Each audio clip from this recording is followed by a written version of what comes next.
গল্পের শুরুতেই আমরা দেখতে পাই একটা ছোট মেয়ের খাবার চুরি করার জন্য ওর বয়সী কিছু মেয়ে ওর সাথে ঝগড়া করছে আর ওকে মারছিল। এই বাচ্চাটার নাম হচ্ছে এই বাচ্চাটা অনাথ, তাই সবসময় তাকে খাবার চুরি করতে হতো আর সবার হাতে মার খেতে হতো। যখন নিজের খাবারগুলো বাঁচাচ্ছিল তখন সেখানে বড়লোক পরিবারের একটা মেয়ে আসে, যে মেয়েটা ওই বাচ্চাগুলো থেকে কে বাঁচিয়ে নেয়। এই মেয়েটার নাম ছিল দি। এখান থেকে আমাদের 10 বছর পরের দৃশ্য দেখানো হয়, যেখানে অনেক বড় হয়ে গিয়েছে। কে আমরা আজকে বিয়ের পোশাকে দেখি, আর আজ তার বিয়ের দিন ছিল। তখন আমাদের আবারও অতীতের সিন দেখানো হয়। ওই ঘটনার পর থেকে কে নিজের সাথে করে নিজের বাড়িতে নিয়ে আসে আর নিজের মতো করে পড়ালেখা শেখাতেও শুরু করে কে। আর এভাবে ওরা দুজনে বড় হয়ে যায়। ওরা দুজনে শুধু বন্ধু ছিল না, ওরা দুজনে একে অপরের বোনও ছিল। কিন্তু ওদের কপালে সুখ বেশি দিন টিকেনি। তো অনেক অসুস্থতার কারণে একদিন মারা যায়। ওর বাবা ছিল মিস্টার সেন। সে বলে কিছুদিন আগেই এর বিয়ে ঠিক হয়েছিল তান ফ্যামিলির বড় ছেলে জিহুয়ার সাথে, কিন্তু সে তো মারা গিয়েছে। জিহুয়াকে অনেক পছন্দ করত। এগুলো জানার পর তো অনেক বেশি অবাক হয়, আর তার থেকেও বড় বেশি অবাক হয় যখন সে জানতে পারে আঙ্কেল সেন বলতে থাকে, আসলে আমার বায়োলজিক্যাল মেয়ে না, আমি ওকে পেয়েছিলাম। এরপর একটা পেন্ডেন্ট দেখায়, যেটা কিনা কে পাওয়ার সময় ওর সাথেই ছিল। স্বপ্ন দুটোই ছিল, একটা হচ্ছে ওর আসল মা বাবাকে খোঁজা, আরেকটা হচ্ছে নিজের ভালোবাসার মানুষ জিহুয়ার সাথে বিয়ে করা। আঙ্কেল সেন আরও বলে, যখন জানতে পেরেছিল পেন্ডেন্টটা চাঙ্গান শহর থেকে এসেছিল, তখন সে প্রথমে চাঙ্গান শহরে গিয়ে নিজের মা বাবাকে খুঁজতে চেয়েছিল, আর এরপর নিজের ভালোবাসার মানুষ জিহুয়ার সাথে বিয়ে করতে চেয়েছিল। তখন বলতে থাকে, আমি তো এসবের কিছুই জানতাম না। এরপর সে আঙ্কেল সেনকে ধন্যবাদ জানায়। আঙ্কেল সেন আর মিলে তার জন্য যা করেছে তা ওর জন্য অনেক যথেষ্ট ছিল। এরপর বলে, আমি নিজে দির স্বপ্নগুলো পূরণ করব। বর্তমানে ভাবছিল, আমি তো শুধুমাত্র চাঙ্গান সিটিতে গিয়ে আমার বোনের আসল মা বাবাকে খুঁজতে চেয়েছিলাম, কিন্তু আমি তো জিহুয়াকে ভালোবাসি না, তাহলে আমার বোনের হয়ে আমি কিভাবে ওকে বিয়ে করব। এরপর আমরা দেখতে পাই এক রাস্তা দিয়ে বিয়ের ক্যারেজ যাচ্ছিল, আর আরেক রাস্তা দিয়ে কফিন যাচ্ছিল।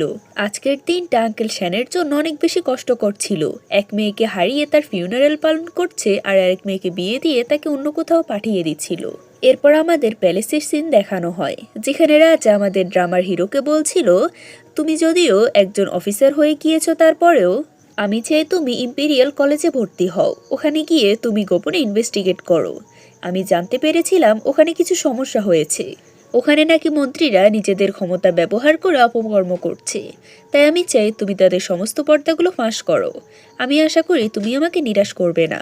এরপর আমরা ক্যারেজের সিন দেখি। এখানে ওর সাথে আসা মেয়েরা বলাবলি করছিল, ওই জিহুয়া নাকি সবসময় মেয়েদের নিয়ে পড়ে থাকে, ওর অন্য কোনো কাজ নেই মনে হয়। ঠিক তখনই দুজন ডাকাত এসে ওদের ক্যারেজটা আটক করে ফেলে। এখানে আমার তো অবস্থা দেখে খুবই হাসি পাচ্ছিল। যাই হোক, ওই ডাকাতগুলো কে কিডন্যাপ করে জঙ্গলের ভিতরে নিয়ে আসে। জঙ্গলের ভিতরে আসার পর আমরা মেন কাহিনীটা জানতে পারি। আসলে নিজে এই দুজনকে হায়ার করেছিল, যাতে ও সিক্রেটলি মা বাবাকে খুঁজতে পারে আর রাজ্যে গিয়ে জিহুয়াকে বিয়ে করতে না হয়। এরপর অন্য একটা রাস্তায় চলে যায়। সে বলতে থাকে, চাঙ্গান সিটি শুনেছি অনেক বড়, সেখানে আমি কোনো না কোনো কাজ তো অবশ্যই পেয়ে যাব, আর আমি কে কথা দিয়েছি যে আমি ওর মা বাবাকে খুঁজে বের করব। এরপর আমরা সেকেন্ড মেন লিড জিহুয়াকে দেখি, যার সাথে আর কি দিহুয়ার বিয়ে ঠিক হয়েছিল। ওকে আমরা দেখি মেয়েদের সাথে নাচতে। ও বলতে থাকে, আমার এই নাচ গান খুবই বেশি ভালো লাগে। ওর এরকম বেশি নাচার কারণ হচ্ছে, ও আজকে সে মেয়েটাকে বিয়ে করবে যাকে ও বেশি পছন্দ করত, কিন্তু ও তো জানেই না মারা গিয়েছে। তার উপর ওর বোনকে যে পাঠানো হয়েছিল বিয়ের জন্য, ও নিজের কিডন্যাপের নাটক সাজিয়ে পালিয়েছে। তখনই একজন গার্ড এসে জানায় তার বউকে নাকি ডাকাতরা কিডন্যাপ করে নিয়েছে। এটা শোনার পর তো জিহুয়া তাড়াতাড়ি করে কিছু লোকজন নিয়ে ওই জায়গায় যায়। যাওয়ার সময় রাস্তার মধ্যে তারা কে দেখতে পায়। তারা ভেবেছিল এটাই আসলে সাথে জিহুয়ার লেটারে কথা হতো, তারা কখনো একে অপরকে সামনাসামনি দেখেনি। এরপর আমরা দেখতে পাই তো পাগলের মতো অ্যাক্টিং করছিল, যাতে জিহুয়া ওকে রিজেক্ট করে দেয়। কিন্তু জিহুয়া ভাবতে থাকে, আমি তোমার অপেক্ষায় অনেক দিন ছিলাম, আমি জানি তুমি অসুস্থ, কিন্তু আমি তো তোমাকে বিয়ে করেই ছাড়বো। এগুলো জানার পর এই সমস্ত প্ল্যানগুলো ফেল হয়ে যায়, যার কারণে বেচারের মুখের অবস্থা দেখার মতো ছিল। এরপর তারা সবাই চাঙ্গান সিটিতে চলে আসে। চাঙ্গান সিটিতে সবকিছু দেখতেই থাকে, কারণ তার এই চাঙ্গান সিটি অনেক ভালো লেগেছে। আর অন্যদিকে জিহুয়া তো শুধুমাত্র কে দেখছিল। তখন জিহুয়াকে দেখে ভাবতে থাকে এই লোকটার মাথার মধ্যে কোনো সমস্যা আছে, কিন্তু তারপরও আমি দির জন্য যে ভালোবাসা ওর মধ্যে দেখেছি তা অবশ্য দির জন্যই ভালো। এরপর ওরা একটা হোটেলে যায়। এই রেস্টুরেন্টের খাবারগুলো তো একদমই ভালো লাগে না, তাই সে এখানকার শেফের সাথে কথা বলতে থাকে। জিহুয়া ভাবছিল আমি নিজেই জানতাম না খাবারের প্রতি এতটা নলেজ আছে। এসব কিছু করতে করতে তো একদমই কিচেনেই পৌঁছে যায়। এটা বলে যখন চলে যায় এর কিছুক্ষণ পরেই জিহুয়া ওকে খুঁজতে যায়, কারণ তো এ সমস্ত কিছু বলে ওখান থেকে পালিয়েছে। আর তখনই আমরা আড়ালে থেকে কে দেখতে পাই যে নিজের গেটআপ পুরোটাই ছেলেদের মতো করে নিয়েছে। আসলে সে চাইছিল জিহুয়া আর তার লোকেদের থেকে বাঁচতে, তবে বেচারি যাওয়ার সময় একটা লোকের সাথে ধাক্কা খায়। যখন পড়ে যেতে নিচ্ছিল তখনই সেখানে জিয়ান আমাদের ড্রামার মেন লিড এসে ওকে বাঁচিয়ে নেয়। জিয়ানকে দেখে তো অনেক বেশি খুশি হয়ে যায়, কারণ জিয়ান অনেক বেশি হ্যান্ডসাম ছিল। বেচারি ওর চেহারাটা দেখছিল তখনই জিয়ান ওকে ফেলে দেয় আর বলে তোমার মতো একটা ছেলে এরকম খারাপ কাজ কিভাবে করতে পারে। জিয়ান এখানে আরও বেশি রেগে যায়, কারণ তার ড্রেস খারাপ করে দিয়েছে। সে বলতে থাকে বাজারের মধ্যে যত সব গন্ডগোল এখন তোমার কারণে হয়েছে, কতগুলো জিনিস এখানে নষ্ট পর্যন্ত হয়েছিল, আর তুমি যেভাবে পড়েছো তাতে তো বোঝাই যায় তুমি আমার সাথে খারাপ কিছু করতে চাচ্ছ। এই কথা শুনে তো অনেক বেশি রেগে যায় আর বলতে থাকে তুমি কে, আমার সাথে এইভাবে কেন কথা বলছো। এদের ঝগড়ার মাঝে জিয়ান ওখান থেকে বিরক্ত হয়ে চলে যায়, কিন্তু তার পার্সটা নিচে পড়ে যায়, যেটা জিয়ান খেয়াল করে না। এদিকে তো ওকে গালি দিয়েই যাচ্ছিল। বেচারি তো নিজের জিনিসগুলো উঠাচ্ছিল আর বকছিল যে ও কি একটা রাজকুমার যে আমার সাথে এরকম ব্যবহার করলো। এসব বলতে বলতে ও দেখতে পায় জিহুয়া ওকে খুঁজতে খুঁজতে এখান পর্যন্ত চলে এসেছে। জিহুয়াকে দেখে তো নিজের জিনিসপত্রের সাথে জিয়ানের পার্সটা নিয়েও চলে যায়। আর এদিকে বেচারা জিহুয়া তো ওর ভালোবাসাকে মানে ওর বউকে খুঁজেই যাচ্ছিল, যদিও ওদের বিয়ে হয়নি। যাই হোক, এরপর আমরা অন্য একটা রাজকুমারকে দেখি যে অ্যাস্ট্রোলজি মানে ভবিষ্যৎবাণী করতে পারত। সে নিজের হাত দেখে বলতে থাকে আজ আমার এমন একটা মেয়ের সাথে দেখা হবে যে মেয়েটার দেখা মাত্রই আমি ওকে ভালোবেসে ফেলবো, কিন্তু কথা হচ্ছে ও আমার কপালে থাকবে না। তখনই আমরা কে দেখি যে ওই রাজকুমারের সাথে ওর ক্যারেজে উঠে যায় আর ওকে চুপ করে বসে থাকতে বলে, যাতে জিহুয়া ওকে খুঁজে না পায়। এই রাজকুমারের নাম হচ্ছে শিনিয়ান, যে খুবই সাধারণভাবে চলাফেরা করতে ভালোবাসে। এখানে শিনিয়ান কে লুকাতে সাহায্য করে, যার জন্য ওকে ধন্যবাদ দেয় আর বলে তুমি একটা হিরো। এটা বলার পরে ওখান থেকে চলে যায়। হিরো কথাটা শুনে তো ও অনেক ব্লাশ করতে থাকে, কিন্তু সিনিয়রের মনে পড়ে আজকের ভাগ্য অনুযায়ী তো আমার একটা মেয়ের সাথে দেখা হওয়ার কথা, কিন্তু ও তো একটা ছেলে। এরপর একটা জায়গায় চলে আসে যেখানে চাংহান সিটির বস্তির মতো একটা এলাকা ছিল। এক পাশে ওই রাজমহলের মতো একটা এলাকা ছিল, আরেক পাশে এরকম। এখানে আমরা জিয়ানকে দেখি যে কিনা প্রত্যেকটা মানুষকে নিজের উপর নির্ভর হতে বলছিল। জিয়ান সবাইকে আরও বলে সবাই যেন এরকম চুরি ডাকাতি বাদ দিয়ে অন্যান্য মানুষের মতো কাজ করে খায়, না হলে তাদের দেশের অবস্থা খারাপ হয়ে যাবে। তার এমন ভাষণের মধ্যে কেউ একজন বলে ওঠে ওখানে কোনো একজন মানুষ টাকা বিলি করছে। তখনই দেখা যায় প্রত্যেকটা মানুষ ওখান থেকে চলে যেতে থাকে। জিয়ান ওদিকে ফিরে দেখে ওই বদমাস ছেলেটা তো এখানে আবারও এসেছে, যে কিনা সবাইকে টাকা দিচ্ছে। জিয়ান ওখানে গিয়ে ওকে ধমকাতে থাকে আর বলে তুমি এদের ভবিষ্যৎ নষ্ট করে ফেলছো, ওদের নিজেদের পায়ে দাঁড়াতে দাও, তুমি কেন ওদেরকে সাহায্য করছো টাকা দিয়ে। এসব বলতে বলতে জিয়ানের নজর যায় ওর পার্সের দিকে। ওর পার্স দেখে জিয়ান বলতে থাকে তুমি বদমাস সেটা আমি জানতাম, কিন্তু তুমি চোর সেটা তো আমি কখনোই জানতাম না। এসব কিছু যখন বুঝতে পারে তখনও তার কাছে ক্ষমা চায় আর বলে আসলে আমি বুঝতে পারিনি এ পার্সটা কার, আমার ব্যাগে ছিল তাই ভেবেছিলাম আমার হয়তোবা। নাও তুমি তোমার পার্সটা নিয়ে নাও, কিন্তু কথা হচ্ছে এই পার্সের সমস্ত টাকা তো ও আগেই বিলি করে দিয়েছে। এরপর বলে আমি তোমার টাকা এখনই ফিরিয়ে দিচ্ছি, কিন্তু জিয়ানের তোর কথায় কোনো বিশ্বাসই হচ্ছে না, ও তো ওকে চোর মরু সব কিছুই বলতে থাকে। এসব কিছু বলার মধ্যে ওদের মধ্যে ঝগড়া লেগে যায়। বলতে থাকে তুমি অনাথ বাচ্চাদের সম্পর্কে কি জানো, তাদেরকে একটা রুটির জন্য সবসময় লড়াই করতে হয়। আর জিয়ান বলতে থাকে আমি তো অন্য কিছু ভাবছি, আমি ওদের সবার নিজেদের পায়ে দাঁড়ানোর জন্য বলছি আর তুমি এসব কিছু বলছো। ওরা দুজনের কথার মধ্যে টিকে থাকে, কিন্তু শেষ পর্যন্ত জিয়ান এর সাথে না পেয়ে ওখান থেকে চলে যায়। আর তো নিজের বকবক করতে করতে চলে যায়, যে কিনা জিয়ানকে অনেক বেশি গালি দিচ্ছিল। যাই হোক, এরপর আমরা একটা ক্যারেক্টারকে দেখি যে এতক্ষণ ধরে ওদের দুজনের কথাই শুনছিল। ওর নাম হচ্ছে দুগু, যে কিনা আমাদের ড্রামার অন্যতম একটা ক্যারেক্টার। যাই হোক, এরপর আমরা কে দেখি যে ওখান থেকে যাচ্ছিল, কিন্তু ওর ভাগ্য এতটাই খারাপ ছিল, ওর সামনে তো জিহুয়া চলে আসে আর বলে, দি তুমি ওখান থেকে পালিয়ে কেন আসলে? আমি কি তোমার সাথে কোনো খারাপ আচরণ করেছি যে তুমি সবসময় আমার থেকে লুকিয়ে যাচ্ছ? বেচারা প্রেমিক পুরুষ তো এভাবে বলে যাচ্ছিল ওর প্রেমিকার জন্য। আর অন্যদিকে বলতে থাকে, আমার এরকম কোনো উদ্দেশ্যই ছিল না। জিহুয়া খেয়াল করে ওর গায়ে ছেলেদের পোশাক। ও বলে, তুমি ছেলেদের পোশাক কেন পরেছো? তখন বুঝতে পারে ওকে এখন কোশ্চেনের আনসার দিতে হবে। তাই ও যেন আনসার না দিতে পারে তার জন্য বলে, আমার এখন মাথা ব্যথা করছে আর অনেক অসুস্থ লাগছে। এরপর আমরা জিহুয়াকে দেখি যে কে নিয়ে ওর বাবা মায়ের কাছে এসেছে আর বলতে থাকে ওর নাম হচ্ছে যাকে আমি পছন্দ করি। ও এখন একটু অসুস্থ, যখন ও সুস্থ হবে তখন আমি ওকে বিয়ে করব। দুজন মা বাবারই কারোই কে পছন্দ হয় না, কেননা স্বাভাবিকভাবে ওই সময় ছেলেদের রাজত্ব বেশি ছিল, আর একটা মেয়ে যদি ছেলেদের পোশাক পরে তাহলে কারই বা পছন্দ হবে। যাই হোক, মা বাবা তখন ওর উপর অনেক রেগে ছিল। তারা তখন জিহুয়াকেও বকতে থাকে, কিন্তু জিহুয়া বলতে থাকে, যদি আমাকে বিয়ে করতে হয় তাহলে আমি এই মেয়েটাকে বিয়ে করব। আমি অন্য কোনো মেয়েকে কখনোই বিয়ে করব না, আর আমি ইম্পেরিয়াল কলেজ কখনোই যাব না। মা বাবার একমাত্র ছেলে, তাই তারা দুজনেই রাজি হয়ে যায়। যাই হোক, এসব কিছুর পরে যখন নিজের ড্রেস চেঞ্জ করে আসে তখন জিহুয়া তাকে গিফট হিসেবে অনেকগুলো জুয়েলারি দেয় আর বলতে থাকে, আমার তো মনে হচ্ছে তোমার এখন অসুস্থতা ঠিক হয়ে গিয়েছে, তাই আমাদের বিয়ে করে নেওয়া উচিত। অন্যদিকে তো নিজের বকায় নিজে বকছিল। সে বলতে থাকে, আমি না যে তো অনেক আগে মারা গিয়েছে। কিন্তু এই প্রেমিক পুরুষ তো একটু বুঝতে চেষ্টা করে না। সে নিজে নিজে বলতে থাকে, আমি তোমার জন্য অনেক বছর অপেক্ষা করছি, বরাবর 10 বছর। কিন্তু তোমার অসুস্থতার জন্য 10 বছরের বদলে আমাকে যদি আরো কয়েকটা বছর অপেক্ষা করতে হয় তাহলে আমি করব। কিন্তু আমি তো তোমাকেই বিয়ে করব।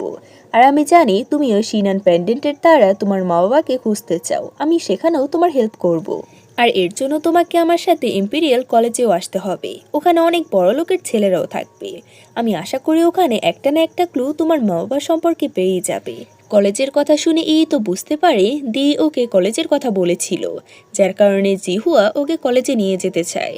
এসব বুঝতে পেরে ওকে মানা করতে চায়, কিন্তু ওর মুখ দিয়ে একটা কথাও বের হয় না। তবে এর মধ্যে জিহুয়া একটা ভালো কথা বলে।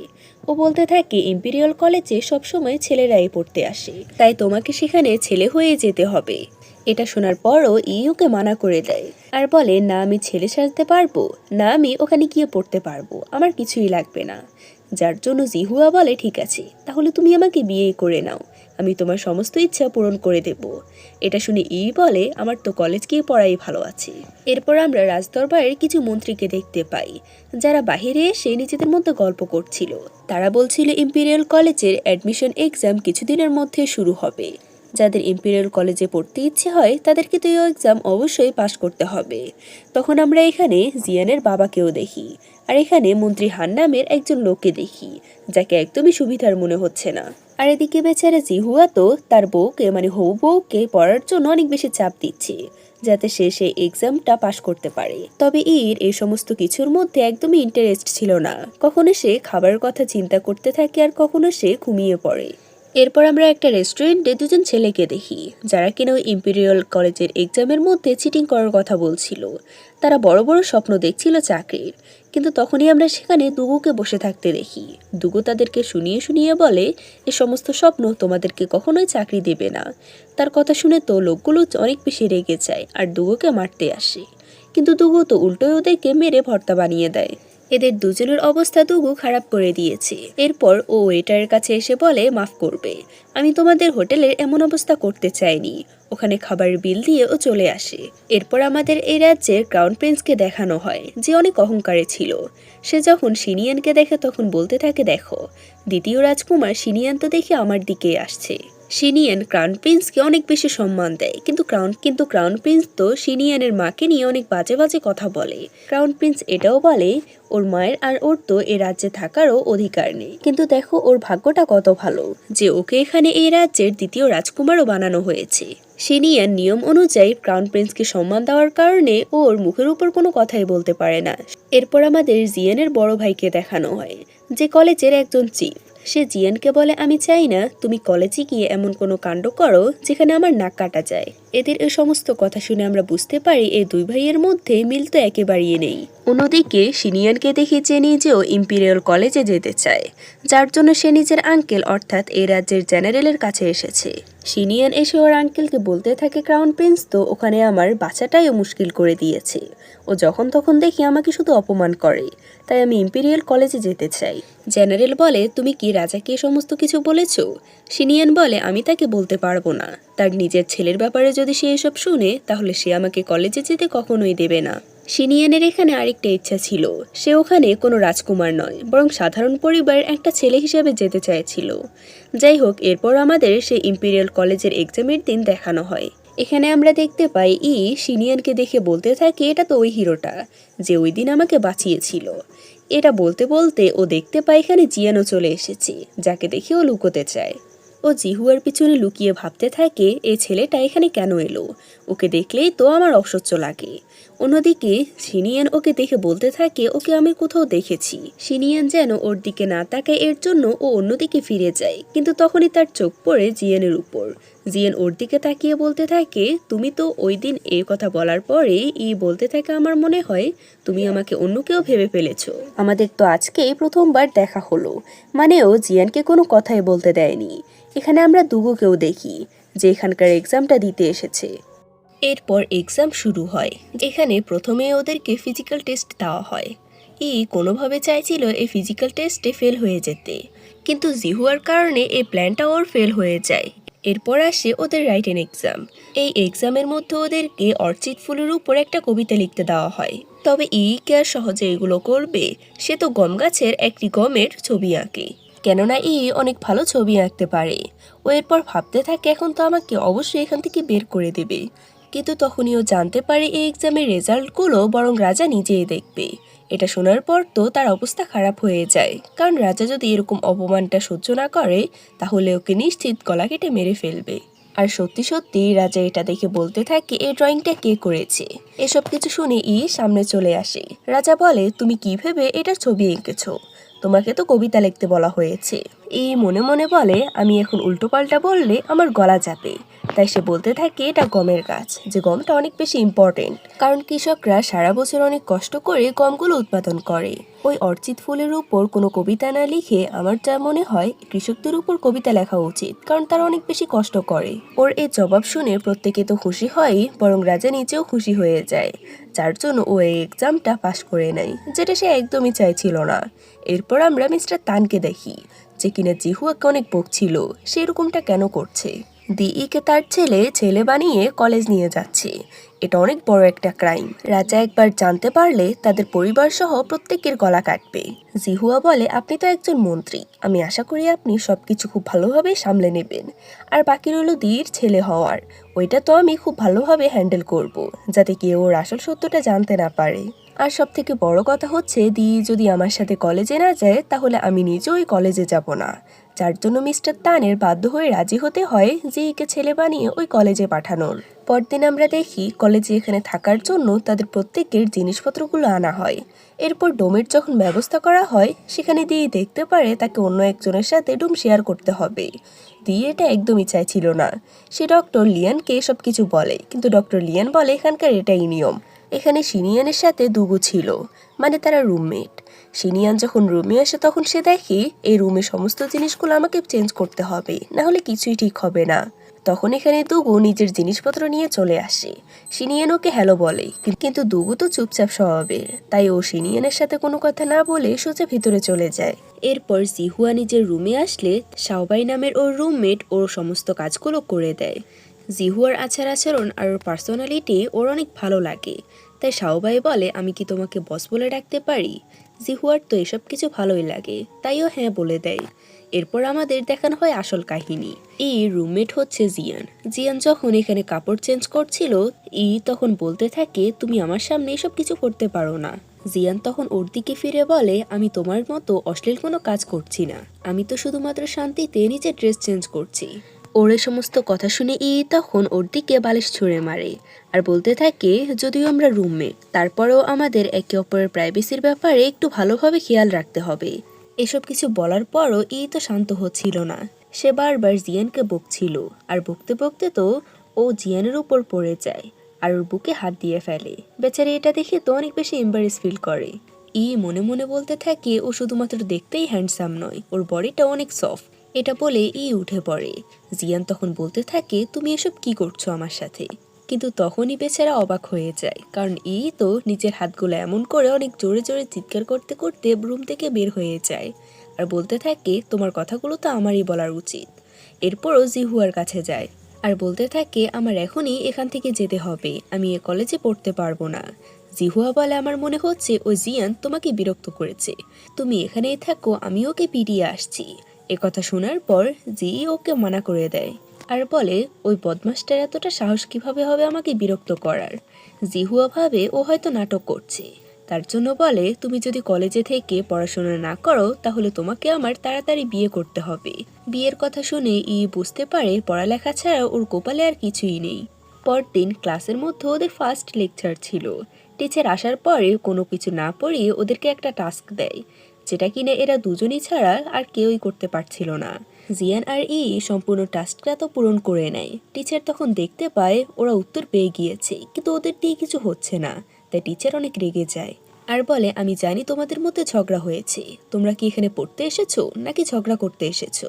যাই হোক, রাতের বেলা আমরা জিহুয়াকে দেখি। ওর রুমটা ছিল পাশের রুম। ও তখন ওখান থেকে কিছু শব্দ শুনতে পায় আর নিজে নিজে বলতে থাকে, আমার তো মনে হয় ধরা পড়ে গিয়েছে। একটা মেজিয়ান হয়তো জানতে পেরেছে, তাই ওর সাথে জোর জবস্তি করছে। কিন্তু কিছুক্ষণ পরে আবার নিজেকেই নিজে সান্ত্বনা দিয়ে বলে, আমি একটু বেশিই ভাবছি, আজকে তো ওদের এখানে প্রথম রাত, তাই হয়তো দুজনে নার্ভাস হচ্ছে। আর এদিকে আমরা এদের দুজনকে দেখি। নিচে অনেক ভয় পাচ্ছিল, কারণ ও তো একটা মেয়ে। কিন্তু কোনো কিছু না জানা জিয়ান ওর উপর এখনও রেগে নিজের বিছানাপত্র নিয়ে বাহিরে চলে যায় ঘুমানোর জন্য। জিয়ানের চলে যাওয়ার পরে অনেক শান্তিতে ঘুমিয়ে পড়ে এখানে। পরদিন ওদেরকে ক্লাসে দেখি, যেখানে ওদের দুজনকে যতগুলো প্রশ্নই করা হোক না কেন একজনের উত্তরও সঠিক হয় না, যেখানে প্রত্যেকের উত্তরই সঠিক হয়। সবসময় এরা ঝগড়া করতেই থাকে। আর এরপর ওরা তো খাবার টেবিলে খাবার নিয়েও ঝগড়া শুরু করে দেয়। এদের এই সমস্ত ঝগড়া দেখে জিহুয়া বলতে থাকে, জিয়ান তো আমার কে অনেক বেশি জ্বালাচ্ছে, আমাকেই কিছু একটা করতে হবে। কিন্তু এখানে আমার কথা হচ্ছে, ও যদি এতটাই পাগল হয় দিয়ের জন্য, তাহলে ও কেন কে অন্য একটা ছেলের সাথে রুম শেয়ার করতে দিল? জিহুয়া একটা প্ল্যান বানায়, যেখানে ও ভাবতে থাকে জিয়ান এসে এখানে আটকা পড়বে, কিন্তু রিয়েলিটিতেও নিজেই আটকা পড়ে আর কেউ এসে ওকে ছাড়াতে হয়। খাবার টেবিলে আজকে সিনিয়ানকে তার ফেভারিট ডিশ অর্থাৎ মাংস কম দেওয়া হয়, যার জন্য ওর মন খারাপ হয়ে যায়। তার মন খারাপ দেখে আর জিহুয়া নিজেদের ভাগের টুকু ওকে দিয়ে দেয়। সিনিয়ান বেচারা আনন্দের সাথে খেতে যাবে, কিন্তু তার আগে জিয়ান বলতে থাকে, বেচারা আনন্দ করে খাবারটা খাওয়ার আগে জিয়ান বলে, তোমার পছন্দের খাবার এতটা বেশি খাওয়া উচিত না। যদি কখনো তুমি এমন জায়গায় ফেসে যাও যেখানে তোমার পছন্দের খাবার একটুও থাকবে না, তখন তুমি কি করবে? এই সমস্ত বদভ্যাসগুলো তোমাকে চেঞ্জ করতে হবে। এই কথা শুনে এরা দুজন তো অনেক রেগে যায় আর বলে, আমি জানি তোমার কথা একটু সত্য, কিন্তু তার মানে তুমি ওকে অপমান করতে পারো না। তোমার এই সমস্ত রুড আচরণ তুমি আমাদের সাথে করবে না। জিয়ান বলে, আমি তো সিনিয়ানকে ভালো কিছু শেখাচ্ছিলাম, এর মধ্যেই কি আমাকে তোমার রুড মনে হচ্ছিল? জিয়ানের উপর রাগ ছাড়তে না পারে তখন কিচেনে চলে যায় আর অনেকগুলো মাংস রান্না করে সবাইকে খেতে দেয়। সবাই তো মাংস দেখে অনেক খুশি হয় আর রান্নার স্কিল এত ভালো ছিল, সবাই প্রশংসা করতে থাকে। এসব কিছু এই দুজনও দেখছিল। এরপর তারা গিয়ে জিয়ানের বড় ভাইকে সবকিছু বলে দেয়। তারা বলে, সব সময় জিয়ান আর মিলে দুজনেই ঝগড়া করে যাচ্ছে ক্লাসে, কিন্তু অন্যদিকে আমরা দেখি এদের দুজনের ঝগড়া আবারও শুরু হয়ে যায়। কারণ হিসেবে দেখানো হয় ভুল করে জিয়ানের হাত লেগে খাবারগুলো পড়ে যায়। খাবারগুলো নিচে পড়ে যেতে দেখে তো মন খারাপ হয়ে যায়। জিয়ান বুঝতে পারে ওকে এখন সরি বলতে হবে। ও যখন কে সরি বলতে চায় তার আগে ওর বড় ভাই চলে আসে আর বলে, তোমাকে এখানে পাঠানো হয়েছে পড়ালেখা করার জন্য, নাকি এখানে অন্য একটা স্টুডেন্টের সাথে ঝগড়া করার জন্য? এই সমস্ত ব্যবহারের জন্য তো আমি চাইলেই তোমাকে কলেজ থেকে বের করে দিতে পারি। জিয়ানও তাকে সোজাসাপটা উত্তর দেয় আর বলে, তোমার এতটা অধিকার নেই যে তুমি আমাকে এই কলেজ থেকে বের করবে। জিয়ানের কথা শুনে ওর ভাই এবারে রেগে যায় আর ওদের দু ভাইয়ের মধ্যে ঝগড়া লাগার আগে ওখানে জিহুয়া চলে আসে আর ওর ভাইকে বলতে থাকে, জিয়ানের এতে কোনো দোষ নেই, ওর হাত লেগে এগুলো পড়ে গিয়েছে। যাই হোক বিষয়টা ঠান্ডা হলে এরপর এদের দুজনকে আমরা বাহিরে দেখি। জিহুয়া এখানে সিনিয়ানকে বলে, আমি শুনেছি তুমি গণনা করতে পারো, তা তুমি আমার হাত দেখে বলো আমার ভবিষ্যৎ কি? সিনিয়ান বলে, আজ তোমার সাথে একটা মেয়ের দেখা হবে আর তুমি সে মেয়েটার প্রেমে পড়ে যাবে। আর সব থেকে বড় কথা হচ্ছে সে মেয়েটার ভবিষ্যতে তোমার ওয়াইফ হবে। ওর কথা শুনে বেচারা জিহুয়া তো বারবার ইর দিকে তাকাচ্ছিল আর হাসছিল। তখন বলে এখানকার খাবার এতটাও ভালো নয়, চলো আমরা বাইরে গিয়ে খেয়ে আসি। ও তখন দুগুকে জিজ্ঞেস করে, কিন্তু দুগু তো সবসময়ের মতো আদমোড়া হয়ে পড়ে আছে। সে ওদেরকে মানা করে দেয়। পাশ দিয়ে তখন জিয়ান যাচ্ছিল। শিনিয়ান ওকে দেখে বলে আমরা বাইরে খাবার খেতে যাচ্ছি, তুমি আমাদের সাথে যাবে? জিয়ান বলে ও সমস্ত খাবার আমি একটুও খাই না। এ কথা শুনে জিহুয়া বলে তুমি ওকে কেন বলছো? ওকে তোমার বলাটা উচিত হয়নি। শিনিয়ান বলে তারপরও ও তো আমাদের বন্ধু। এরপর আমরা মন্ত্রী হানের মেয়ে ইউহাকে দেখতে পাই। মন্ত্রী হান তার মেয়েকে বকছিল কারণ তার মেয়ের সবকিছুই বাচ্চাদের মতো, আচরণ থেকে একেবারে সবকিছুই। আর তোমাদের বলে রাখি এই মেয়েটাই মূলত হবে জিহুয়ার ফিউচার ওয়াইফ। এরপর আমরা এই তিনজনকে দেখি যেখানে ওরা খাবারের সাথে মেয়েদের নাচও দেখছিল। জিহুয়া মনোযোগ দিয়ে ডান্সগুলো দেখছিল আর বলছিল কিভাবে কি মুভমেন্টগুলো হয়। শিনিয়ানের নজর ছিল শুধুমাত্র খাওয়ার উপর। তখনই এখানে ইউয়ার চলে আসে। ইউয়ার এখানে আসার সময় হোঁচট খেয়ে পড়ে নিতে নিলে ওকে ধরে ফেলে। বেচারি খুব স্বাভাবিকভাবে ওকে বাঁচিয়ে নিয়েছে, কিন্তু ইউয়ার তো প্রথম দেখাতে ওকে পছন্দ করে ফেলে। ইউয়ার তখন ব্লাশ করছিল আর লজ্জা পেয়ে ওকে জিজ্ঞেস করে মিস্টার আপনার নাম কি? ইর হাত ধরেছে বলে জিহুয়া একটু জেলাস হয় আর ইর কাছে এসে ইউয়ারকে বলে তুমি তোমার রাস্তা মাপো, তুমি এখানে ওকে কি জিজ্ঞেস করছো? এগুলো বলে ওদেরকে নিয়ে এখান থেকে চলে আসে। আর শিনিয়ানকে বলে তুমি কোন ধরনের গণক, তোমার গণা এতটা ভুল কেন? তুমি তো বলেছিলে আমি একটা মেয়েকে প্রথম দেখাতে পছন্দ করে ফেলবো, কিন্তু এটা তো এখন ইর সাথেই হয়ে গেল। যাই হোক, পরদিন আমরা জিয়ানের বড় ভাইকে দেখি যে ওদের সবার ক্লাস নিতে এসেছে। সে খেয়াল করে এখানকার প্রায় স্টুডেন্ট কেউই কাউকে চেনে না। তাই বলে আমি একটা পার্টির আয়োজন করেছি যেখানে তোমাদের সবাইকে সবার জন্য একটা গিফট আনতে হবে, তবে মনে রাখবে সেই গিফটটাই যেন ইউনিক হয়। তার কথা অনুযায়ী প্রত্যেকে নিজেদের মতো করে গিফট বানানো শুরু করে দেয়। এরপর তারা গিফট নিয়ে সে পার্টিতেও চলে আসে। এখানে আমরা ওই দুজনকে দেখি যারা কিনা জিয়ানের ভাইকে সবকিছু বলে দেয়। যাই হোক, ওরা দুজনে এখানে ইচ্ছে করে একজনের গিফট আরেকজনকে দিয়ে দিচ্ছিল। ওরা দুজনে তো জানতোই জিয়ান আর একে অপরের শত্রু, মানে ওরা সবসময় ঝগড়া করে। তারপরও দুজনের গিফট দুজনকে দিয়ে দেয়। গিফটটা এখানে নর্মাল ছিল, কিন্তু জিয়ানের গিফটটা ছিল একটা বই যার মধ্যে একটা রোমান্টিক ড্রয়িং করা ছিল। এটা দেখে তো বেচারি ভয় পেয়ে বইটাকে নিচেই ফেলে দেয়। তখন এরা দুজন আসে আর বলে আমরা কখনোই ভাবিনি জিয়ান কাউকে এতটা অশ্লীল একটা বই গিফট করবে। একজন বলে আমার তো ভাবতেই অবাক লাগছে যে জিয়ান এতটা বাজে বাজে বইও পড়ে, তার মানে জিয়ান ইচ্ছে করে কে এই বইটা দিয়েছে। ওদের এই সমস্ত কথাগুলো জিয়ান পাত্তা দিচ্ছিল না, কিন্তু ওরা তখন বলে ওঠে আমার তো মনে হয় জিয়ানের মেয়েদের উপর নয় বরং ছেলেদের উপরে ইন্টারেস্ট বেশি। ওর মান সম্মান নিয়ে টানাটানি হচ্ছে দেখে জিয়ান বেচারা একটা চিৎকার দেয় আর বলতে থাকে আমি এরকম কিছুই করিনি। শিনিয়ান তখন জিয়ানের সাইড নেয় আর বলে আমি ওকে ভালো করে চিনি, ও এরকম ছেলেই নয়। কাছে মনে হয় জিয়ান আসলে এরকম নয়, কিন্তু তখনই এরা দুজন বলে ওঠে আর জিয়ান তো একে অপরের রুমমেট, ওরা দুজনে যদি রুমের মধ্যে কিছু করেও থাকে তাহলেও তো কেউ জানবে না। এরা দুজন তো অনেক বেশি রেগে যায় ওর উপর আর চিল্লাতে থাকে। যাই হোক, ওদের এই সমস্ত ঝামেলা শেষ হওয়ার পর পার্টিও শেষ হয়ে যায়। ওরা বাহিরে যাওয়ার সময় পড়ে যেতে নিলে দুগু ওকে ধরে ফেলে।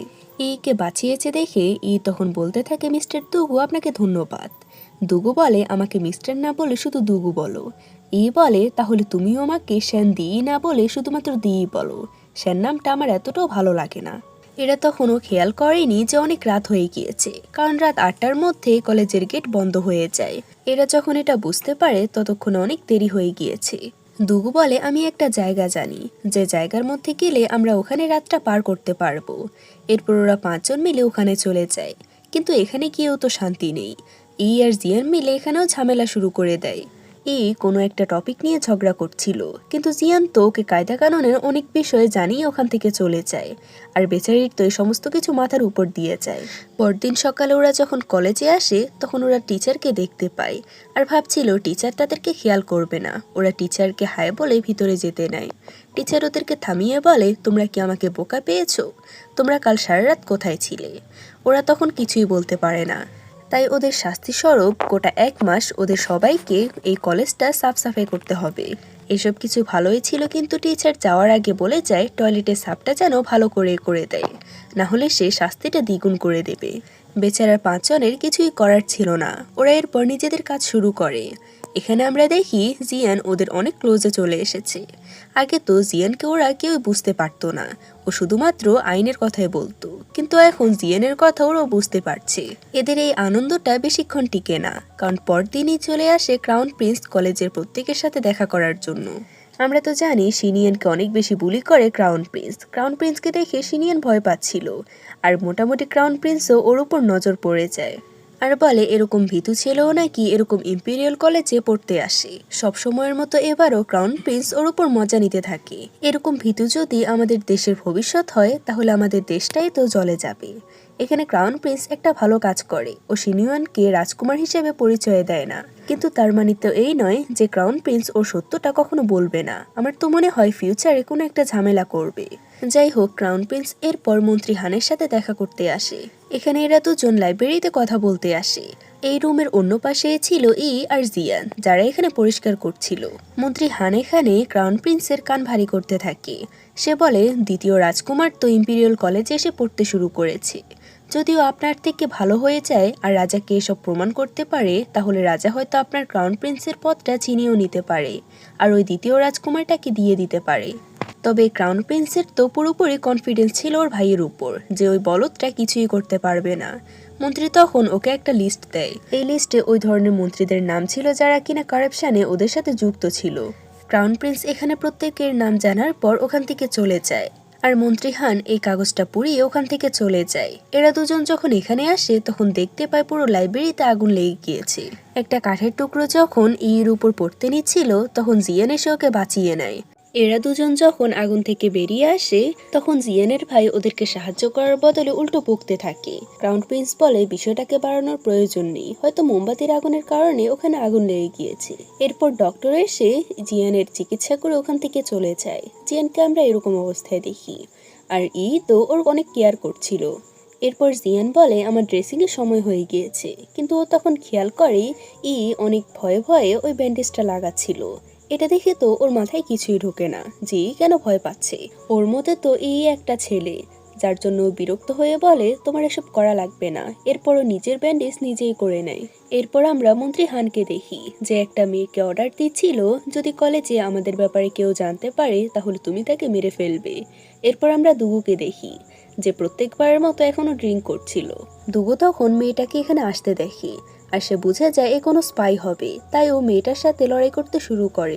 মেয়েটা ওর সাথে না পেরে ওখান থেকে চলে যায়, আর দুগু ভাবতে থাকে ও এখানে কেন আসবে আর কেই বা ওকে পাঠাবে। অন্যদিকে আমরা ক্রাউন প্রিন্স আর মিস্টার হানকে দেখি। ক্রাউন প্রিন্সের সাথে এই মেয়েটাও যুক্ত আছে করাপশনে। এরপর আমরা কলেজের দৃশ্য দেখি যেখানে কিনা তাদের এখানে একটা গেম খেলা হবে। গেমের মধ্যে আমরা দেখি টিম জিতে যায়, কিন্তু সমস্যা হচ্ছে খেলতে গিয়ে পায়ে ব্যথা পেয়েছে। জিয়ান বলে ওকে তাড়াতাড়ি ডাক্তারের কাছে নিয়ে যেতে হবে, কিন্তু জিহুয়া বুঝতে পারে জিয়ান যদি ওকে কোলে নেয় তাহলে বুঝতে পারবে ও একটা মেয়ে, তাই ও বলে দেয় আমি ওকে এখান থেকে নিয়ে যাব, যেটা শুনে জিয়ান একটু রেগে যায়। তবে জিহুয়া তো জিহুয়াই, সে বলতে থাকে আমি নিজেই নেব। এজন্য ও তখন ওকে রুমে নিয়ে আসে আর নিচে ওর চিকিৎসা করতে থাকে। এখানে আমরা পায়ে অনেক বেশি রক্ত দেখতে পাই। তখন বলে আমার পায়ে একটু মোচড় খেয়েছে, আর যেখানে ব্লাডের কথা সেটা তো পিরিয়ডের জন্য হয়েছে, যেটা শুনে বেচারা জিহুয়া কিছুই বলতে পারে না। আর এদিকে আমরা শিনিয়ানকে দেখি, সে অনেক ভালো মানের অর্থাৎ অনেক দামি একটি ওষুধ নিয়ে এসেছিল জন্য, কিন্তু ও তখন এদের দুজনের কথা শুনতে পায়। কথা শুনে শিনিয়ান বুঝতে পারে একটা মেয়ে। এরপর নিজের পায়ের ব্যথার জন্য কিছুদিন কলেজ আসতে পারে না, তাই জিয়ান ওর জন্য নোট তৈরি করে। আর এরপর ও যখন কলেজে আসে তখন ওকে ভালোভাবে পড়াগুলো পড়াতে থাকে। এখানে আমরা জিয়ানের মুখের এক্সপ্রেশন দেখে বুঝতে পারি ও এখন প্রতি দুর্বল হচ্ছে। তাহলে আমার ওর জন্য এমন ফিলিংস কেন হচ্ছে? অন্যদিকে শিনিয়ান তো এখনো কাউকে বলেনি একটা মেয়ে। ও ভাবতে থাকে যেহেতু আমি জানি একটা মেয়ে, তাই আমি ফিউচারে খেয়াল রাখবো যাতে কেউ জানতে না পারে ও একটা মেয়ে। এদিকে ইউয়ার্ড যখন জানতে পারে ওর ক্রাশ অর্থাৎ শ্যান্দির পায়ে ব্যথা পেয়েছে, তখনও তো কলেজের ছাত্রকে ভিতরে চলে আসে কে দেখার জন্য। ইউয়ার এখানে শুরুতে ওর অবস্থা জিজ্ঞেস করে, আর এরপর ওর লেখা লাভ লেটার ওকে দিয়ে দেয়, আর যে মেডিসিনটা এনেছিল ওই মেডিসিনটা জোর করে লাগাতে চায়। আর তখনই এরা চারজন চলে আসে। এখানে আমরা জিহুয়াকে দেখি যে ইউয়ারের সাথে ঝগড়ায় লেগে গিয়েছে। তখন ইউয়ারকে সরাসরি বলে দেয় দেখো ইউয়ার, আমি তোমাকে পছন্দ করি না, আমি অন্য কাউকে পছন্দ করি। এটা শুনে জিহু আর শিয়ান অনেক বেশি ব্লাশ করতে থাকে, কিন্তু এখানে জিয়ান বুঝতেই পারে না ও একটা ছেলে হয়ে অন্য কাউকে পছন্দ করে কিভাবে, মানে ও এটা মানতেই পারছে না। কিন্তু তখনই তো গেমটা উল্টে যায়, কারণ জিয়ানের হাত ধরে বলে, জিয়ান আমি তোমাকে পছন্দ করি অনেক লম্বা সময় থেকে, কিন্তু আমার মধ্যে এতটা সাহস নেই যে আমি তোমাকে এটা মুখ ফুটে বলতে পারবো, তবে আজকে সুযোগ হয়েছে তাই আমি তোমাকে বলে দিলাম। বেচারা জিয়ানের অবস্থা তো খারাপ, কারণ ও এখনো জানে একটা ছেলে। এর কথা শুনে এই দুজন বেচারা তো মন খারাপ হয়ে যায়।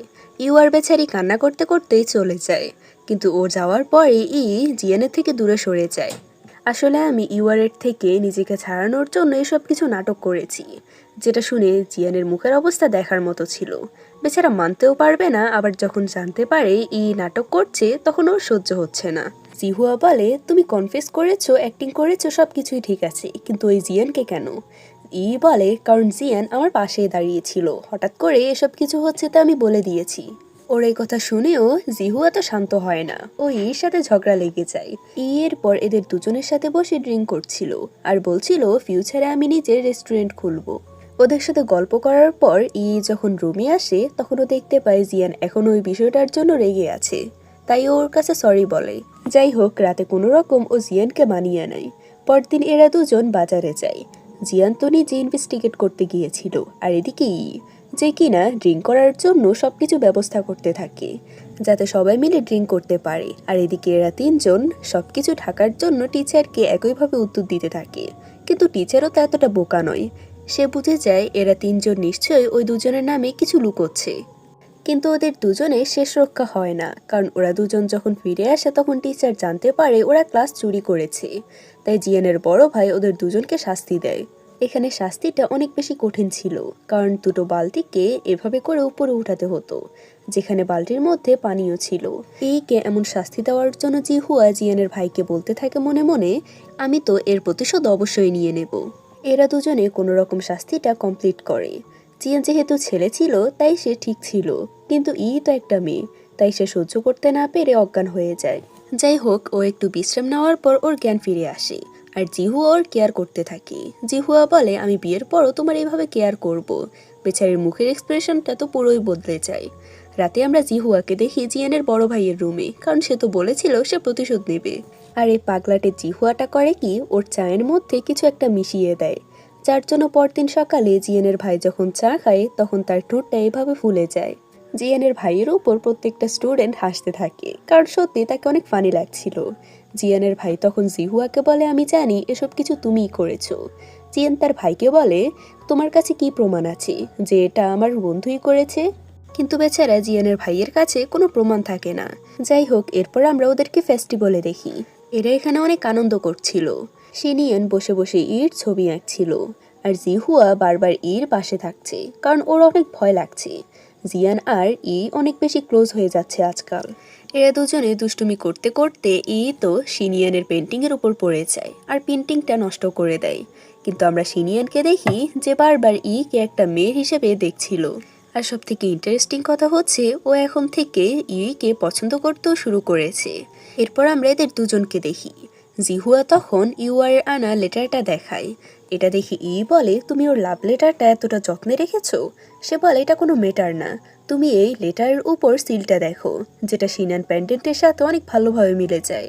ওকে গিয়ে একবার জিজ্ঞেস করতে হবে পেন্ডেন্টের ব্যাপারে। কিন্তু ওদের দুর্ভাগ্য, কারণ পরদিন গিয়ে ওরা কে পায় না।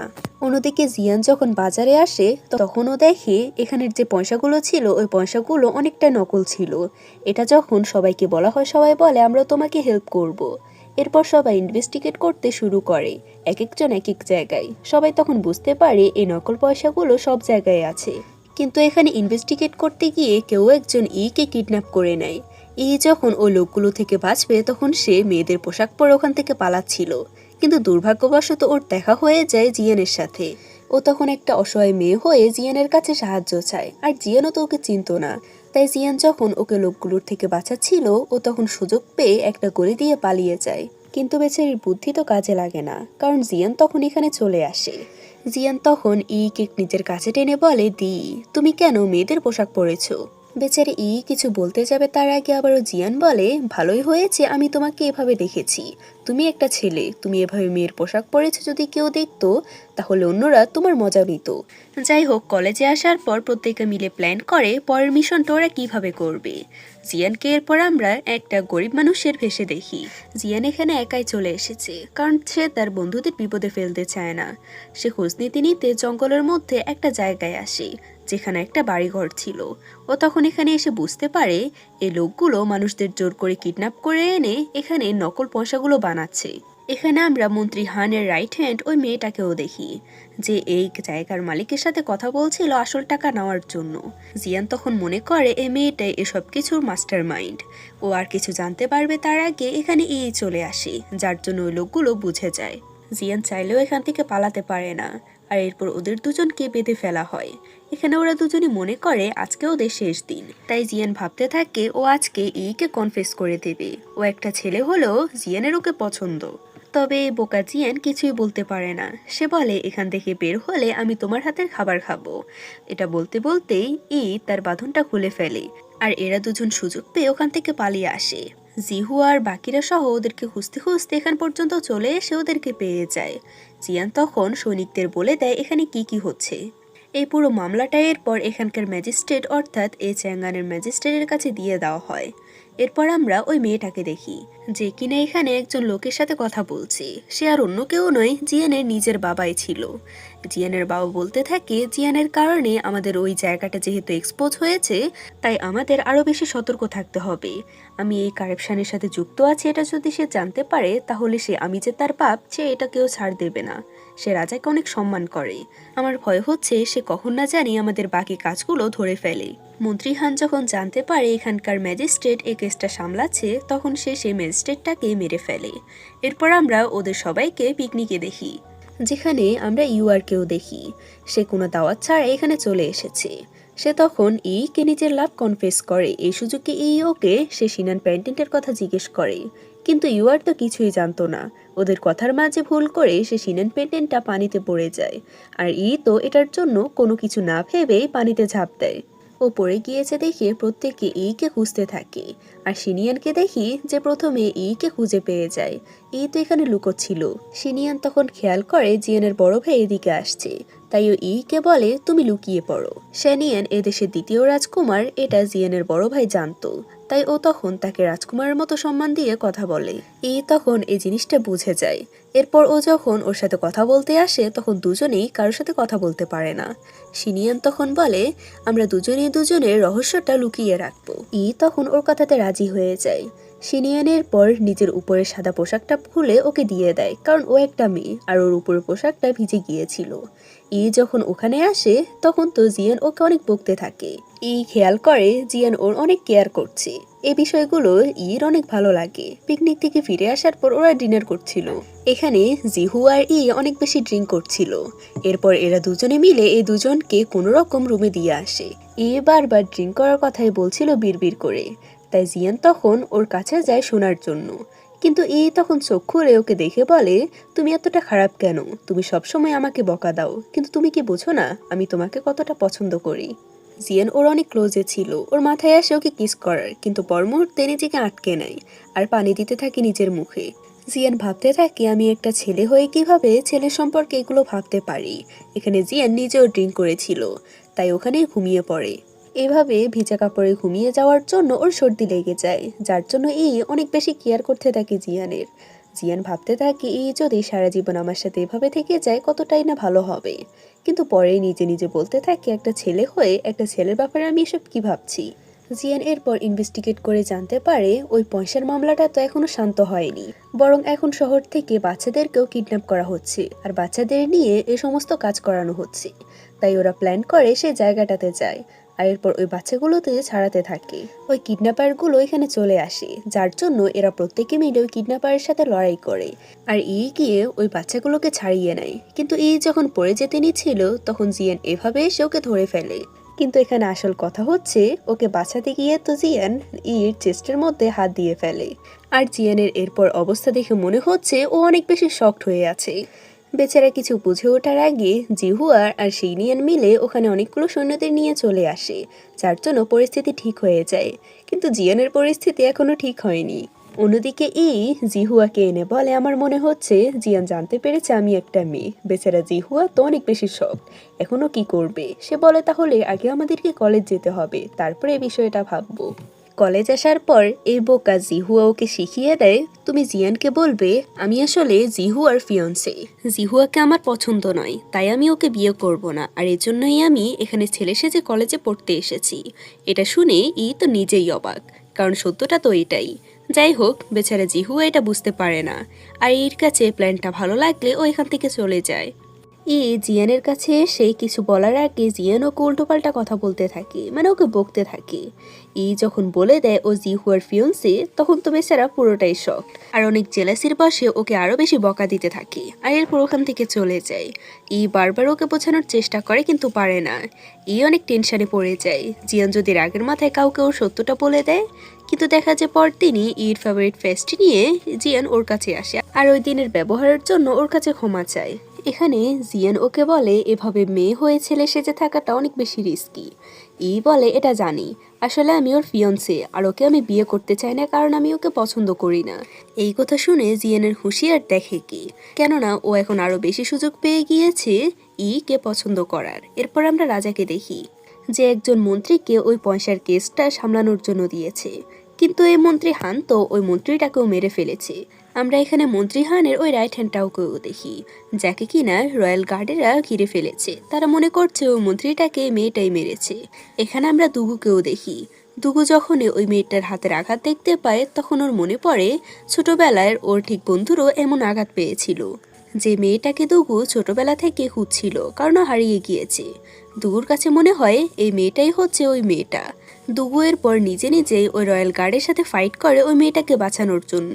এসব কিছু শেষ করে দুগু যখন তাড়াতাড়ি করে কলেজের ভিতরে আসে, তখন সে কে গোসল করতে দেখে ফেলে, আর ও বুঝতে পারে একটা মেয়ে।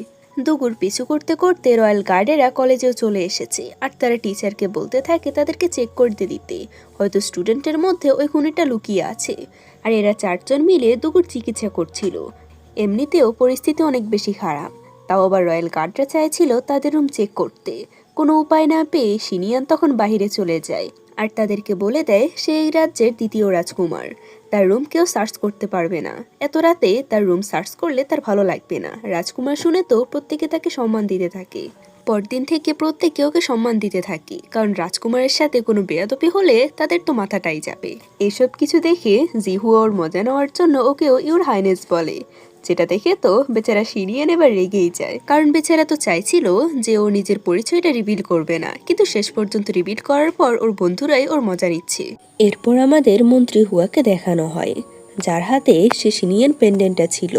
সে তখন 20 বছর আগের কথা মনে করতে থাকে। মিনিস্টার হুয়া এখানে পুরনো ক্রাউন প্রিন্স, অর্থাৎ রাজার আগের যে রাজা হওয়ার কথা ছিল তাকে অনেক বেশি মানত, কিন্তু এখনকার রাজাকে সে এতটা বেশি সহ্য করত না। আর এই পুরনো ক্রাউন প্রিন্স ছিল বর্তমান রাজার বড় ভাই। মিনিস্টার হুয়া তখন পুরনো ক্রাউন প্রিন্সের উদ্দেশ্য করে বলে, আমি আপনার মেয়েকে অবশ্যই খুঁজে বের করব। এরপর আমাদের দুগুর গল্প দেখানো হয়, যেখানে ওর ছোটবেলার বন্ধু ছিল নিংশিয়াও। ওরা দুজনকে জেনারেল নিজেই অ্যাডপ্ট করেছিল। ওরা দুজনে এখানে বড় হচ্ছিল, কিন্তু একদিন মার্কেটে যাওয়ার পর কেউ নিংশিয়ানকে কিডন্যাপ করে নেয়। দুগু অনেক খোঁজার চেষ্টা করে কিন্তু পারে না। এই কথাগুলো দুগু কে বলছিল, আর বলে, আমি জানি না নিংশিয়ান এত বছর পর আমি ওকে পেলেও ও এমনটা কেন হয়ে গিয়েছে। বলে, হয়তো এর পিছনে অনেক বড় কারণ আছে, তুমি তার সাথে গিয়ে দেখা করো আর তাকে জিজ্ঞেস করো। এর কিছুদিন পরে ওরা প্রত্যেকে জানতে পারে অন্য দেশের রাজ্য তাদের রাজ্যের উপর আক্রমণ করে দিয়েছে, মানে বর্তমানে যুদ্ধ চলছে, যার জন্য আশপাশের গ্রামের সমস্ত মানুষগুলো শহরে চলে এসেছে। শহরে আসার পরও তাদের অনেক সমস্যা হচ্ছে, কারণ এখানে তাদের কাছে তো টাকা নেই, তাদের খাবার কেনার মতো এমন পরিস্থিতি নেই। এরা তখন প্রত্যেকে ডিসাইড করে তারা টিচারের কাছে গিয়ে বলে যে তারা যুদ্ধ করবে, কিন্তু এটা তো টিচার মানেই না। কিন্তু তারপরও এরা টিচারকে রিকোয়েস্ট করতে থাকে। টিচার তখন রাজাকে বলে অনুমতি দিতে, কিন্তু রাজা তো সোজাসুজি না করে দেয়। কিন্তু তারপরও প্রত্যেকটা স্টুডেন্ট হার মানে না। তারা তখন একটা কাগজে করে লিখে রাজাকে পাঠায়, আর বাহিরে আন্দোলন করতে থাকে যাতে তাদেরকে যুদ্ধে পাঠানো হয়। ক্রাউন প্রিন্স তখন রাজার কাছে আসে আর বলে তাদেরকে পাঠিয়ে দিতে। এই ক্রাউন প্রিন্সকে দেখে মনে হচ্ছে ওর যেন কারো প্রতি কোনো মায়া মমতা নেই। যাই হোক, রাজা তখন বাধ্য হয়ে ওদেরকে যাওয়ার অনুমতি দেয়। কিন্তু সবথেকে বড় কথা হচ্ছে ওদেরকে ওখানে গিয়ে ট্রেনিং নিতে হবে, কোনো যুদ্ধই ওরা করতে পারবে না। টিচারের পর প্রত্যেককে রাজার এ কথাটা বলে দেয়। এরপর ওরা একদিন পর ওই জায়গায় চলে যায়। রাতে তারা একটা জায়গায় টেন্টটা নিয়ে একটু বিশ্রাম নিচ্ছিল। এরপর আমরা জিয়ানকে দেখি যে ভাবছিল আমি অনেক দিন আগে থেকে ইকে পছন্দ করি, কিন্তু আমি জানি না ও আমাকে পছন্দ করে কিনা। বেচারা এসব কিছু ইমোশনাল ভাবতে ভাবতে ওর চোখে পানি চলে আসে। ওকে বলে, তুমি এমন কান্না কেন করছো? জিয়ান বলে, কিছু না। কিছুদিন যাওয়ার পর তারা অবশেষে সেই জেনারেলের জায়গাটা পৌঁছে যায়, যেখানে জেনারেল লি সহ প্রত্যেককে যুদ্ধ করছিল। এখানে জেনারেল লি টিচারদেরকে বলতে থাকে, রাজা অর্ডার দিয়েছে আমাকে এই স্টুডেন্টদের শুধুমাত্র একটু ট্রেনিং দিতে, তাদেরকে যুদ্ধের ময়দানে যেন আমি না পাঠাই। বাকিরা মানলেও এ 5 জন মানতে তো একদমই নারাজ। তারা বলে, আমরা এখানে যুদ্ধ করতে এসেছি, তাই আপনি আমাদেরকে ওই হিসাবে ট্রেনিং করান। এরপর ওদের ট্রেনিং শুরু হয়। জেনারেলি ইচ্ছে করে করে হাই লেভেলের ট্রেনিংগুলো এদেরকে দিয়ে করায়। সে চাইছিল প্রত্যেকে যেন ভয় পেয়ে এই ট্রেনিংটা বাদ দিয়ে দেয়, কিন্তু এমনটা কিছুই হয় না, বরং ওরা খুবই পারফেক্টভাবে এই ট্রেনিংগুলো পাশ করে নেয়। একজন সৈনিক এসে খবর দেয় পাশের গ্রামে হামলা হয়েছে, সেখানে আমাদের সৈনিকদের সহ সাধারণ মানুষকেও মেরে ফেলা হয়েছে। জেনারেল লি তখন ওখানে গিয়ে অনেক স্তব্ধ হয়ে যায়, কারণ সে ভাবতেও পারেনি শত্রুরা তাদের সৈন্যদের মেরেছে তো মেরেছে, সাধারণ মানুষকে কেন মারলো। জেনারেল লি তখন বলে, আমি এর প্রতিশোধ তো অবশ্যই নিয়ে নেব। এরপর আমরা দেখি ওদের ট্রেনিং সম্পূর্ণ কমপ্লিট হয়ে গিয়েছে। জিয়ান আর মিলে জেনারেল লিকে অনেকগুলো ফন্দির কথা বলে, যাতে তারা শত্রুর দেশকে খুব ভালোভাবে আটক করতে পারে। আর সে এতদিনে অনেক বেশি অস্ত্র বানিয়ে ফেলেছিল নিজের মেধা দিয়ে। এসব কিছু দেখিয়ে জিহুয়া ভাবতে থাকে, গত 10 বছর ধরে আমি যে দিকে চিনি সে তো এরকম ছিল না। এই সমস্ত কথাগুলো ওকে অনেক বেশি মানসিক চাপ দিচ্ছিল। সে যখন এটা নিয়ে টেনশন করছিল তখন ওর কাছে আসে, আর ও এমন কেন করছে এটা জিজ্ঞেস করে। জিহুয়া তখন জিজ্ঞেস করে, তুমি আসলে কি? তুমি তো আমার দিই নও, তুমি নিজের রেস্টুরেন্ট খুলতে চাও, আর ওই দিন তুমি দুগুর সার্জারিও করেছিলে, যেখানে দিই তো এসব কিছু একদমই পারে না আমার জানা মতে। আর তুমি এখানে এসেও জেনারেলকে অস্ত্র বানাতে সাহায্য করেছিলে, তুমি আসলে কি? তখন ওকে সত্য কথা বলে দেয় আর বলে, তুমি ঠিক ভেবেছো, আসলে আমি দিই নই, আমি দিয়ের বন্ধু সেন ও মারা গিয়েছে, আর ওর মৃত্যুর আগে একটাই উইশ ছিল, ও তোমাকে বিয়ে করবে আর ওর মা বাবাকে খুঁজবে। এটা শুনে জিহুয়ার মনে পড়ে যখন ওর সাথে প্রথম দেখা করেছিল তখনই ওকে সত্যটা বলার চেষ্টা করেছে, কিন্তু এই জিহুয়া তো নিজেই বুঝতে চায়নি। জিহুয়া এ সমস্ত কিছু শুনে মেনে নিতে পারছিল না, কারণ সে 10 বছর ধরে একটা মেয়েকে ভালোবাসে, অথচ বিয়ের আগে সে মেয়েটা মারা গিয়েছিল, আর সে এই জিনিসটা বুঝতেও পারেনি। এসব কিছু ভেবে জিহুয়া জোরে জোরে কান্না করতে থাকে।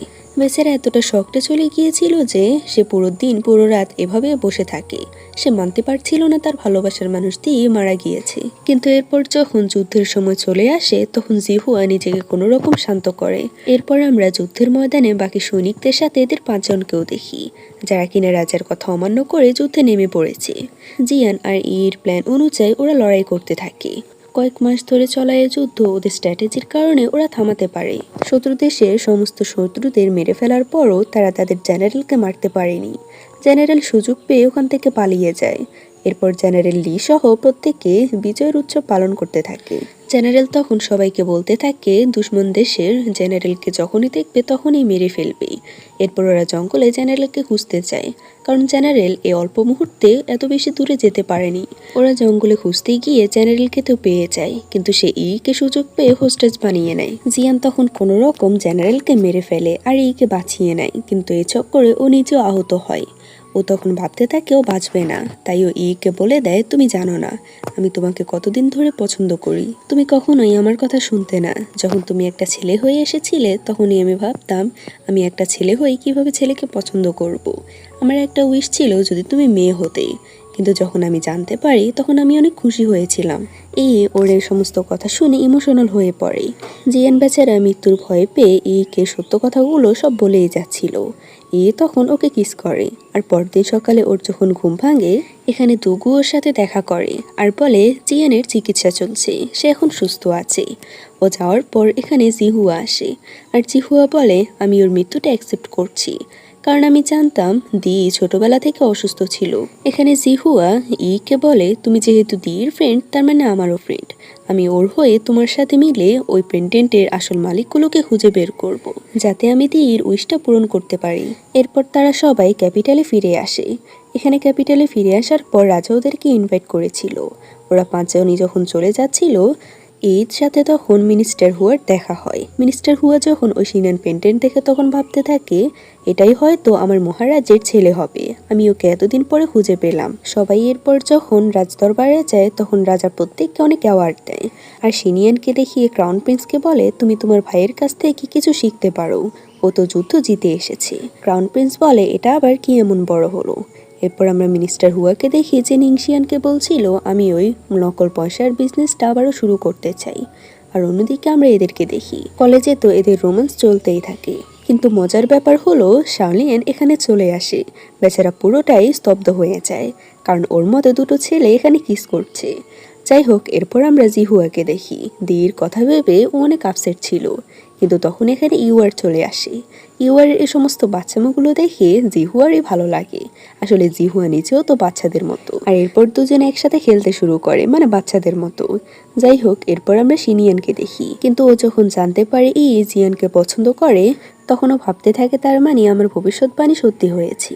আমি যাকে পছন্দ করব সে আমার কপালে থাকবে না। মিস্টার হুয়া তখন বসে বসে পুরনো কথাগুলো ভাবছিল, যেখানে বর্তমান রাজা ক্রাউন প্রিন্সের উপর দেশদ্রোহের আরোপ লাগিয়েছিল, যার জন্য তাকে সমস্ত পরিবার সহ মৃত্যুদণ্ড দেওয়া হয়। মিনিস্টার হুয়া বলে, কিন্তু আপনার ছেলে এখনও বেঁচে আছে, যার নাম হচ্ছে স্যান্ডি। কিন্তু মিনিস্টার হুয়া তো জানে না সে একটা মেয়ে। অন্যদিকে জিয়ানকে দেখি যে নিজের বাড়িতে আসলে নিজের বাবার রুমে যেতে চায়, কিন্তু সে তখন বাহির থেকে দেখতে পায় ওর বাবার রুমে পয়সার আলাদা আলাদা ডিজাইন আছে। জিয়ান তো এসব কিছু দেখে অনেক বেশি অবাক। জিয়ানের বাবা মন্ত্রী হানের সাথে গিয়ে দেখা করে আর তাকে সমস্ত কিছু বন্ধ করতে বলে। মন্ত্রী হান বলে, তুমি তোমার রাস্তায় যেতে পারো, কোনো সমস্যা নেই। বেচারা জিয়ানের বাবা সবকিছু শেষ করলেও তার ছেলে কিন্তু সবকিছু জেনে গিয়েছে। যাই হোক, জিয়ানের পর নিজে নিজে ভাবতে থাকে তার বাবা এই সমস্ত কাজ কিভাবে করতে পারে। এরপর এসে জিয়ানকে সমস্ত সত্য কথা বলে দেয়।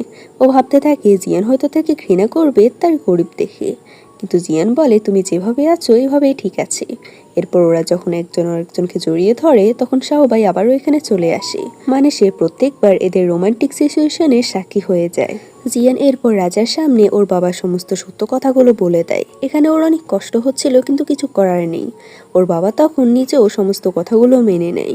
রাজা তখন তাকে দেশ থেকে বের করার শাস্তি দেয়। যাওয়ার সময় জিয়ান বলে, আমি অনেক খারাপ ছেলে তাই না? তার বাবা বলে, একদমই না। সে তখন দুই ভাইকে বলে তারা যেন ঝগড়া না করে। বিশেষ করে জিয়ানকে বলে সে যেন এ সমস্ত কিছু নিয়ে নিজেকে দোষী মনে না করে।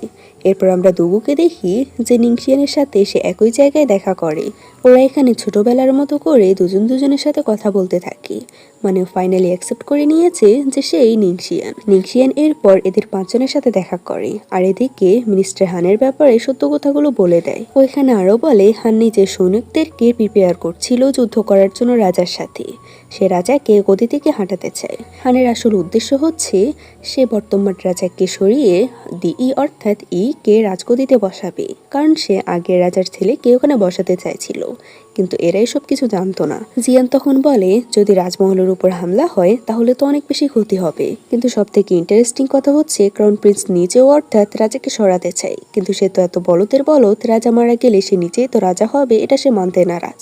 কিছুদিন পর মন্ত্রী হান আর ও মিলে রাজমহলের উপর অ্যাটাক করে দেয়, যেখানে ক্রাউন প্রিন্স নিজেই নিজের বাবাকে কথা শোনাতে থাকে নিজের ছোট ভাইয়ের গলায় ছুরি ধরে। ক্রাউন প্রিন্স এখানে রয়্যাল সিলটার খুঁজছিল, কারণ রাজা হওয়ার জন্য তাকে সে রয়্যাল সিলটা খুঁজতে হবে, তাছাড়া সে রাজা হতে পারবে না জোর করে। কিন্তু ও জানতে পারে জিয়ান আগে সে সিলটা নিয়ে গিয়েছে মিলিটারিদের কাছে সাহায্য চাওয়ার জন্য। এরপরেই আমরা জিয়ানকে দেখি যে সৈনিকদের সাথে করে নিয়ে অর্থাৎ মিলিটারিদেরকে নিয়ে এখানে চলে আসে। এখানে ওর সাথে নিংশিয়ানও ছিল। এখানে ক্রাউন প্রিন্স জানতে পারে জিয়ান আসার সময় ওর প্রত্যেকটা সৈনিকদেরকে মেরে ফেলেছে। এটা জানার পরই তো ওর অবস্থা খারাপ হয়ে যায়, আরও পাগলের মতো রাজাকে মারতে আসে, কিন্তু তার আগে ওকে কেউ একজন মেরে দেয়। আসলে এরা মিলিটারি সৈনিক ছিল। যাই হোক, সবকিছু যখন শান্ত হয় তখন জিয়ান এসে রাজাকে বলতে থাকে আমরা সমস্ত সিচুয়েশন নিজেদের হ্যান্ডেল করে নিয়েছি। এটা শোনার পর রাজা খুশি হয়ে যায় আর ক্রাউন প্রিন্সের লাশটাকে এখান থেকে দূরে কোথাও ফেলে দিতে বলে। মিনিস্টার হান তখন সুযোগ পেয়ে যায় আর রাজাকে বলে ক্রাউন প্রিন্সের পদ তো এখন খালি, তাই এটা যেন সেনদিকে দিয়ে দেওয়া হয়। কিন্তু তখনই জিয়ান ওর পর্দা ফাঁস করে দেয় আর নিংশিয়ান তো ওর সমস্ত কথাগুলোই বলতে থাকে, যতগুলো কথা ও হানের বিরুদ্ধে জানতো। নিংশিয়ান বলে এই মিনিস্টার হুয়া তো পুরনো ক্রাউন প্রিন্সের অনেক ভক্ত ছিল, তাই পুরনো ক্রাউন প্রিন্স মারা যাওয়ার পরও সে তার উত্তরসূরি অর্থাৎ তার ছেলেকে এই রাজদরবারে বসাতে চায়, তার জন্য এই সমস্ত কিছু করেছে। সে এটাও বলে বাচ্চাদেরকে কিডন্যাপ করা সহ নকল পয়সার বিজনেস সবকিছু করেছে। সমস্ত কিছু শুনে তখন মিনিস্টার হান রাজার সামনে স্বীকার করে নেয় আর রাজাকে বলে তুমি তো রাজা হওয়ার কখনো যোগ্যই ছিলে না, তুমি মিথ্যা আরোপ লাগিয়েছো ক্রাউন প্রিন্সের উপর আর তার পুরো পরিবারকে মেরে ফেলেছো। তুমি তো রাজা হওয়ার যোগ্য নয়, রাজা হওয়ার যোগ্য তো পুরনো ক্রাউন প্রিন্সের ছেলে শ্যান্দি, যে এখনো বেঁচে আছে। তখন বলতে থাকে আসলে আমি একটা মেয়ে আর সব থেকে বড় কথা হচ্ছে আমি শ্যান্দি না শ্যান্দি। শ্যান্দি তো আরো আগে মারা গিয়েছিল আর সে নিজেও একটা মেয়ে ছিল। এ সমস্ত কিছু শুনে তো মিনিস্টার হান একদমই মানতে পারছিল না। যে উত্তরসূরি কিছু খুঁজছিল প্রথমত সে মেয়ে ছিল আর কিছুদিন আগে ও মারা গিয়েছে। মিনিস্টার হান বলে তাহলে আমার বেঁচে থেকে কি লাভ হবে। মিনিস্টার হান তখন নিজে নিজে আত্মহত্যা করে নেয়। এই সমস্ত ঘটনাগুলো একটা দিনের মধ্যেই হচ্ছে। রাজা তো এই সমস্ত কিছু দেখে অনেক বেশি অবাক। রাজা তখন কে বলে তুমি আসলেই একটা মেয়ে, কিন্তু তুমি তো ছেলেদের কলেজে ভর্তি হয়েছো, এটা অনেক বেশি অন্যায়। তখন তাকে সমস্ত সত্য কথাগুলো বলে দেয়। বাকিরাও এখানে হয়ে রাজার কাছে ক্ষমা চায়। রাজা তখন বলে তোমরা এই দেশের অনেক বেশি উপকার করেছো, করাপশনের কেসটা থেকে শুরু করে সবকিছুই তোমরা সামলে নিয়েছো। তাই রাজা এই সমস্ত ভুলগুলোকে ক্ষমা করে দেয় আর তাদেরকে অনেক বেশি অ্যাওয়ার্ড দিয়ে দেয়। এরপর প্রথমবারের মতো ছেলেদের কলেজে অর্থাৎ নিজের সম্পূর্ণ ড্রেস পরে আসে, যেটা দেখে প্রত্যেকে তো ইমপ্রেস হয়ই। এই দুটো সাইড ক্যারেক্টারও ওর উপর লাইন মারতে শুরু করে। জিয়ান বলে তোমরা এখান থেকে সরো, ও শুধুমাত্র আমার, ওর দিকে ফিরেও তাকাবে না। যাই হোক, এরপরে আমরা ওদেরকে একসাথে দেখি যেখানে ওরা দুজন অনেক গল্প করছিল। তখন ওকে বলে তুমি গ্র্যাজুয়েশনের পর কি করবে। জিয়ান বলে তুমি যা যা করবে আমি তোমার পাশে থাকবো।